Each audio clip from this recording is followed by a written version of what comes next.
thank you so much for being here. We talked last year, about a year ago on the circuit, so it's really good to catch up. Good to see you again. Starting with the most important question, did you come in a Waymo? I would have loved to. We're still working on making sure they're safe and can get through freeways. We're making great progress, but hopefully same time next year, I can do it all the way from Mountain View. All right, I'm going to hold you to it. So I just want to start with a vibe check post-IO. I feel like we saw a slightly more confident and cohesive Google. How would you describe it? Like, are you getting better at choosing your own dance music?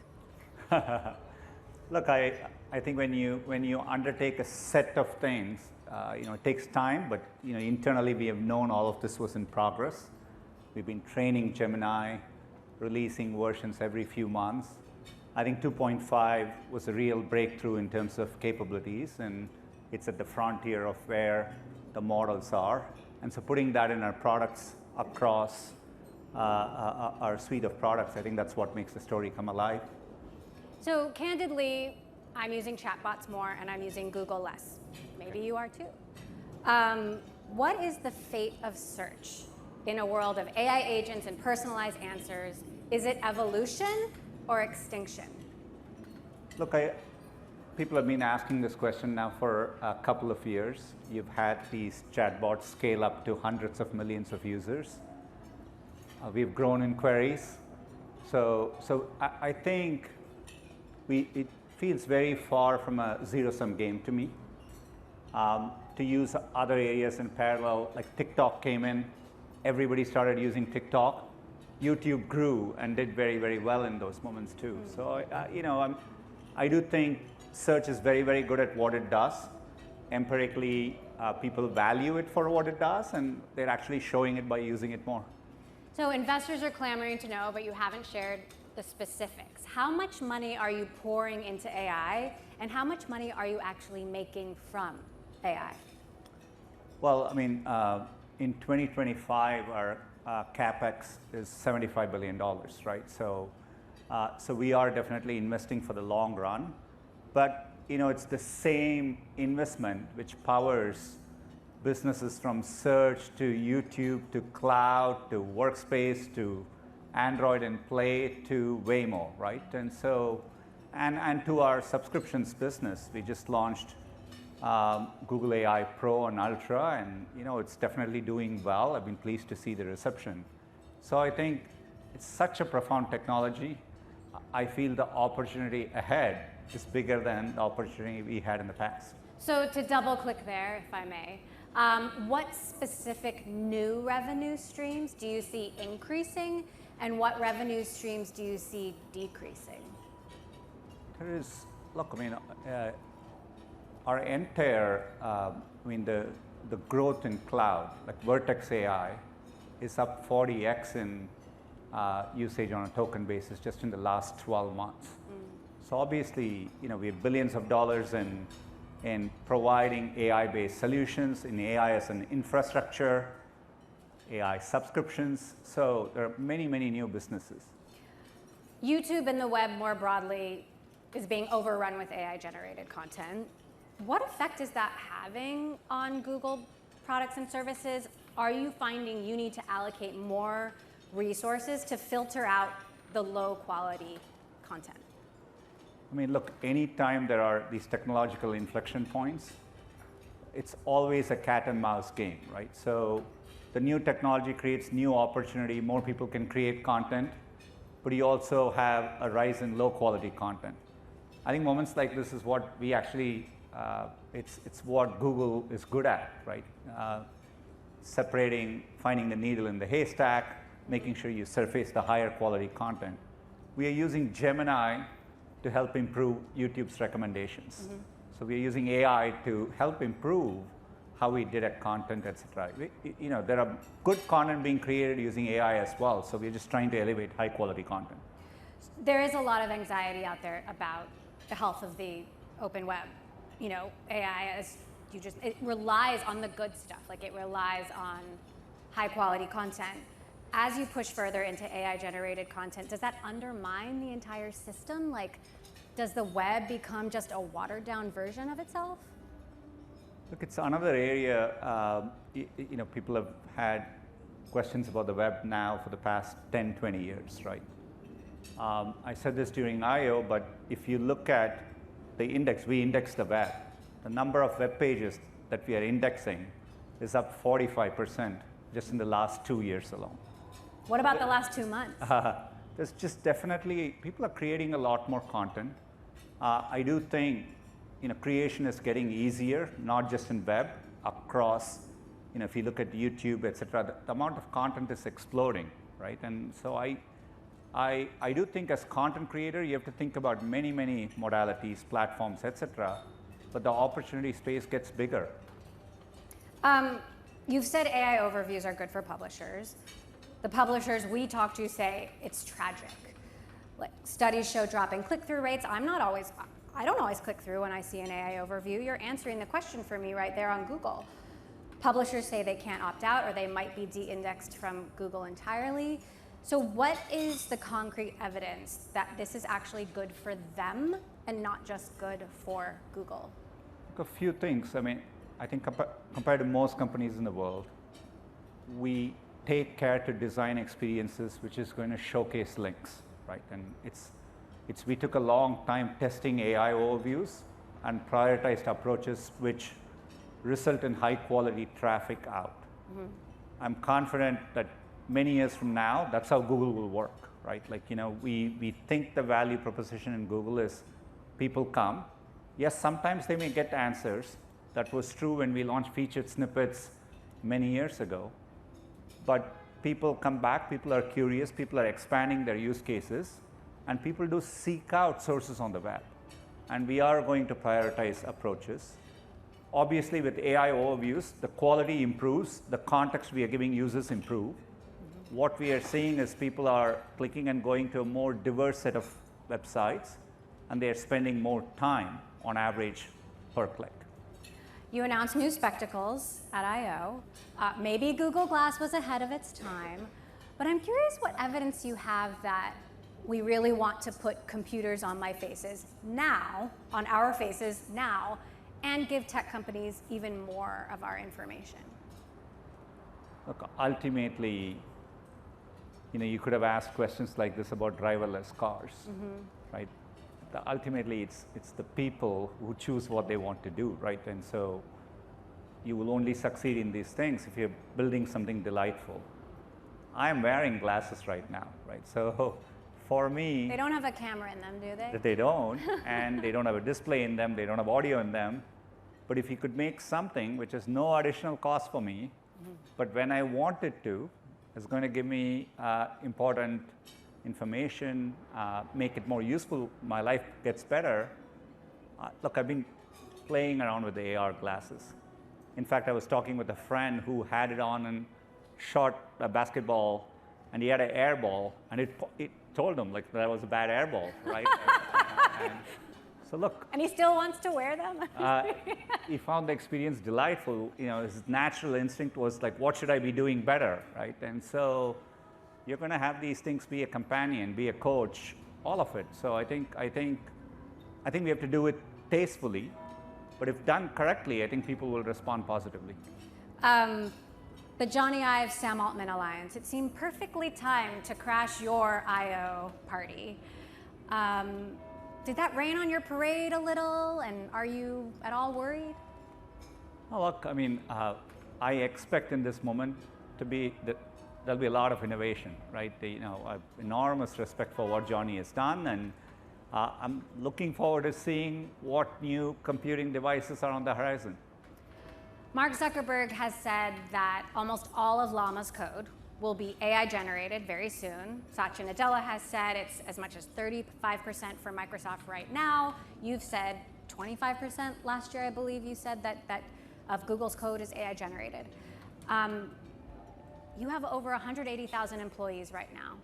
Is it half that in the future? Look, I expect we will grow from our current engineering base even into next year, okay. Right? Because it allows us to do more, right? I think the opportunity space is also increasing. I just view this as making engineers dramatically more productive, getting a lot of the mundane aspects out of what they do, allowing them to spend on higher value-added tasks. But that means it's an accelerator. People will be able to do more, which means maybe we'll create new products, and hence we will need more people. At least in the near term, to me, it looks like we will expand engineering velocity, and that doesn't mean we're constrained in what we will do. We'll end up doing more as a company as well. What about the long term? Look, I mean, horizontally as a technology, it's tough to predict all effects of it long term. Just the fact that today, 60% of the jobs today didn't exist in 1940, right? At least by MIT study by an economist called David Autor, right? So it is so tough to sit at any given time. I was just looking at YouTube in India. There are 100 million channels in India alone. There are 15,000 channels with 1 million subscribers. Just imagine describing this world to someone in India 15 years ago. Right. It would make no sense. So, I don't want to, I think it's a bit pointless to think that far ahead. But I think we underestimate how expansionary this moment is. So this isn't too far ahead, so I hope you'll humor me, but Anthropic CEO says AI could eliminate 50% of white-collar jobs in the next 5 years, unemployment rising to 10 to 20%. Do you agree? Look, I think we should take those concerns super seriously, right? With this technology, to my earlier point about new jobs getting created, you're going to create new opportunities. I look at something like VO3 with video. It's clear to me you're going to allow pretty much everyone in the world to be a sophisticated creator. I can't sit and linearly, imagine what the impact of that will be, right? So you're creating all these new opportunities. You have tremendous positive externalities. We will tackle tough, vexing problems, make progress on areas like cancer, right? All that. Educate a lot more people. As part of that, there could be job displacement. I mean, those are serious concerns. So as a society, you have to think about how do you reskill people? What are new social safety nets that you would need? Those are super important conversations for society to have. But I think being too specific and saying that many jobs will be, I just don't see we have made predictions like that for the last 20 years about technology and automation. It hasn't quite played out that way. Yep. But I respect that, I think it's important to voice those concerns and debate them. And I think that those are important conversations to have. In 2 trials now, judges have said that Google is a monopoly in search and partly a monopoly in ads. How do you address the concern that your AI is built on an existing domination of search and ads, and that this is just reinforcing original monopolies? First of all, we disagree with the rulings, and we are in the process of appealing these things. Look, if anything, this moment has shown, I don't think there's anyone here who is using anything they don't want to use. You look at the success of ChatGPT or any other product, and people literally have more choice than ever before. The reason people use Google is because they want to use it, right? And so I think we continue to innovate. I think choice is good for users, competition is good for the world. So that's how I see it. You've said the remedies proposed are too extreme. Would you ever voluntarily break yourself up, control your own destiny? Look, they seem, compared to what the initial scope of the ruling was, some of the proposed solutions are far overreaching. We'll see how it plays out. I look at the amount of, we spent over $50 billion in R&D last year. Right? We are one of the top R&D investors in the world. We take such a lot. We didn't build things like Chrome, and we've invested a couple of decades into these. Waymo, we've been building it over a decade. We've been doing that with quantum computing for over a decade. This amount of R&D, this amount of innovation, I think makes sense to do, and we take a long-term view. So that's how I think about it. I've heard you say a few times that you think of AI as an expansionary moment, but so far it does seem to be favoring tech giants and well-funded startups with access to GPUs and data centers and enormous amounts of capital. Like, isn't this really concentrating power in fewer hands? And is AI just another winner-take-all game? Look, I think there are, well, I'm confident there is a company that's going to be created with AI, just like when the internet happened. Many years after the internet happened, Google didn't exist. So, there's no doubt to me that 3 years from now, there'll be a company which will be dominant in this AI age, which we don't even know the name of today. Yeah. That's the only way things work in the future, right? So, you have all this information about us, and I mean, you have our deepest, darkest secrets.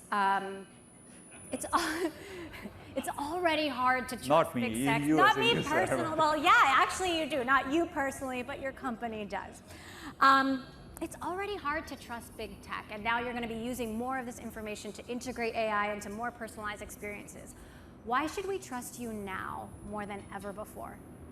Well, I mean, we earned that trust by, we've been storing people's emails now for many, many years. But we've handled that content responsibly, right? I hope. We protect it from bad actors. We fight against unwarranted requests. So I think more than any other company, I think we've taken, this is a responsibility. People trust us in those moments. And we are only evolving the products in the way people are telling us, with their feedback. Look, the biggest thing people ask with Gemini and Gmail is, why can't it write more like me? Right? It's an ask which we are responding to. Google's rolling out Gemini to kids. I mean, I've got enough on my plate parenting with more screen time and social media. Are our kids' best friends going to be chatbots? Look, there's always going to be a sense of discomfort with new technology. I don't know, like when online dating first came, people would ask questions like, are you really going to meet someone online? Right? So people adapt to these things. Will people comfortably, naturally interact with AI in their lives in the future? Yes.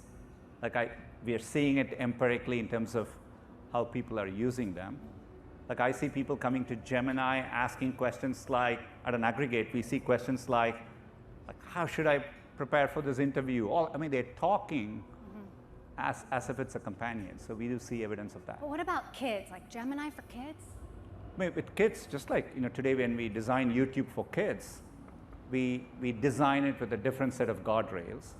And so for kids, I think you would scope it down to those appropriate experiences, obviously.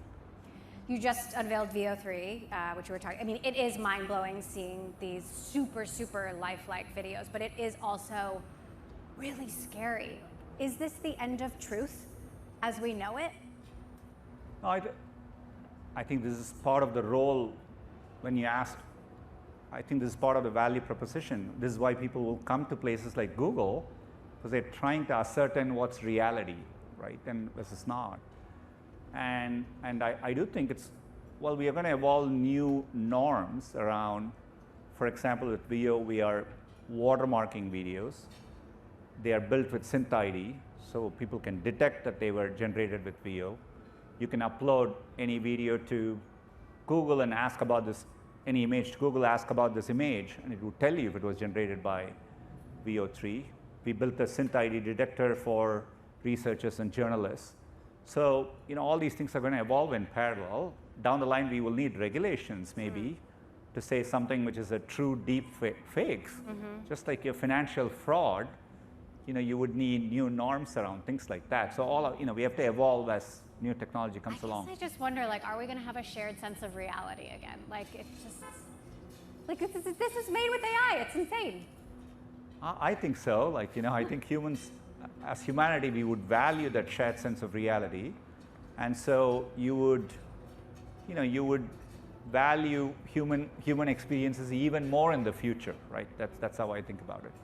YouTube is arguably the most influential media platform in the world now. I mean, it is a political force, it's a cultural force. Our kids are learning there. All kids think they want to be creators. 75% of teenagers, I believe, say they're watching it every single day. I'm a mom, you're a dad. Like, I know you're in charge of the thing, but does it ever terrify you to have that much power? Okay. I mean, I think that sense of power is an illusion. I think like when you're working in the tech industry, you've simultaneously started with the conversation with like, are you about to go extinct? And then you're ending the conversation with, aren't you the most powerful thing in like? So Fair enough. So you got to choose in this continuum. Only one of that can be the truth. Yeah.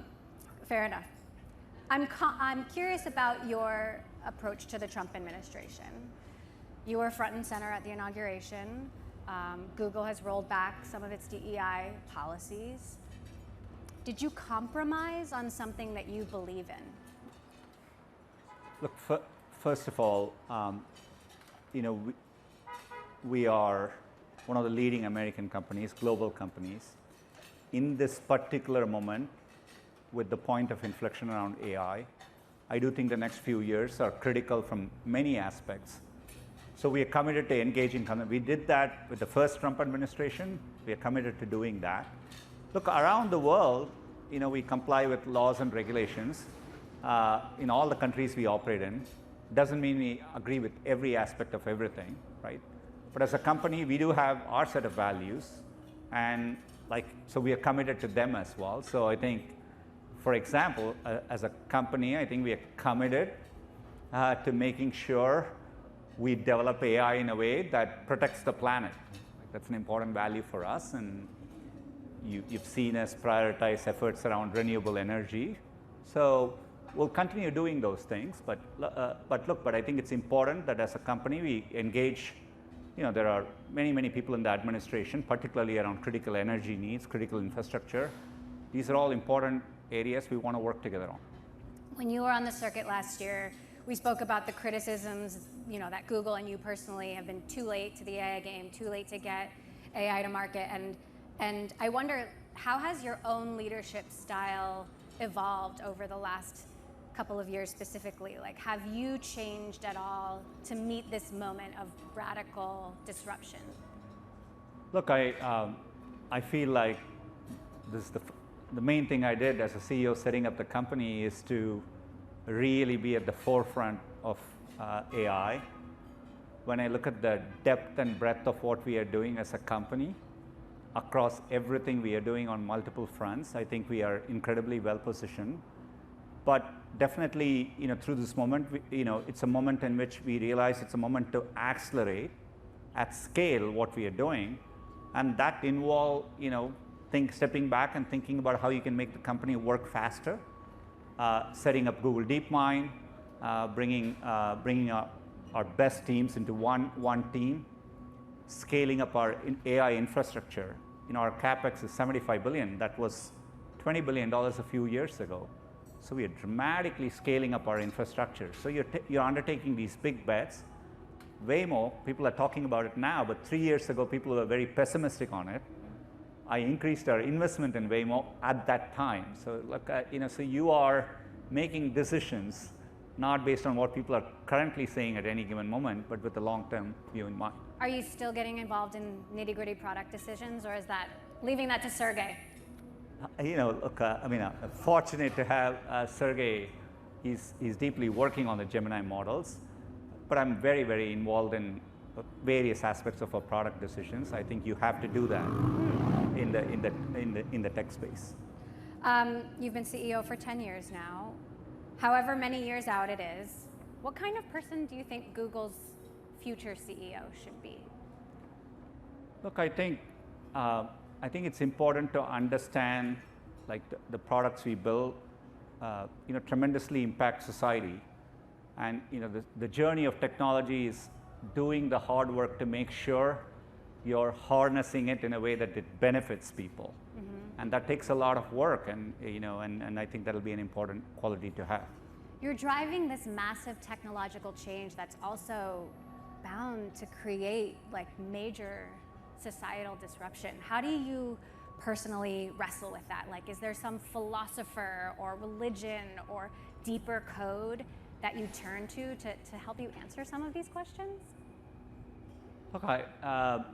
First of all, there are many of us doing this. I think ultimately it comes down to, you don't need much more than having empathy for your fellow people on this journey. And I think I'm doing what I'm doing, and so are many others in the industry, because you get a chance to positively impact people with the work you do, and that's the true North Star at the end of the day. What should kids be studying these days?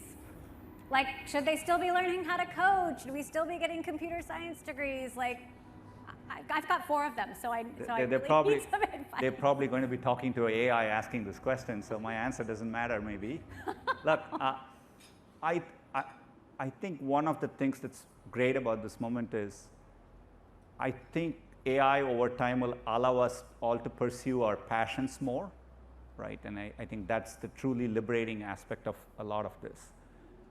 You're giving pretty much everyone a powerful tool to express themselves in the way they want to. And so I wouldn't change anything of what you're studying. I think I would still encourage people to follow their passions and find something that's of interest to them. I think pretty much all disciplines which are valuable today, there'll be a version of that valuable in the future. What are the limits of AI? Like, is it possible we don't reach AGI? With the current, it's entirely possible. I mean, like, we could be dealing with, look, everything we can see. I feel very positive there's a lot of forward progress ahead with the paths we are on. Not only the set of ideas we are working on today, some of the newer ideas we are experimenting with. So I'm very optimistic on seeing a lot of progress. But you've always had these technology curves where you may hit a temporary plateau. So are we currently on an absolute path to AGI? I don't think anyone can say for sure. The pace of progress is staggering. And looking ahead, I sense you will have that pace of progress. But there could be limitations in the technology. The technology currently feels like you're seeing dramatic progress, but then there are areas where this thing can't do this obvious thing, right? Like Waymo's doing very, very well, but remember, you can teach a kid to drive in about 20 hours, right? And so both the technology is amazing, but we are quite far from a generalized technology as well. We talked a little bit about your vibe coding backstage. Would you like to share how often are you vibe coding, and what are you working on? I wish I could do more, but I've just been messing around, be it either with Cursor or I vibe coded with Replit, trying to build a custom web page with all the sources of information I wanted in one place, so I could type a location and get it all. Partially complete, so but it's exciting to see how casually you can do it now, right? And compared to the early days of coding, things have come a long way. It feels so delightful to be a coder in this moment in time. Even after that, you still need all those software engineers, are you sure? Look, I think so, yes. Last question. We've got a new episode of The Circuit out this week, actually, about Microsoft's 50th anniversary. Google's 27 years old. What is Google at 50? What's Google at 50? Look, I hope we are nimble and innovating, and in the technology industry, you have to earn your success every year. And so for me, it's more about building a culture that's really innovative at its core, takes a long-term view, and does deep technology work and translates that into products that impact billions of people. All right. So, is a human going to be running Google or an AI? Well, I do think whoever is running it will have an extraordinary AI companion to help. Yeah. All right. Sundar Pichai, everyone. Thank you.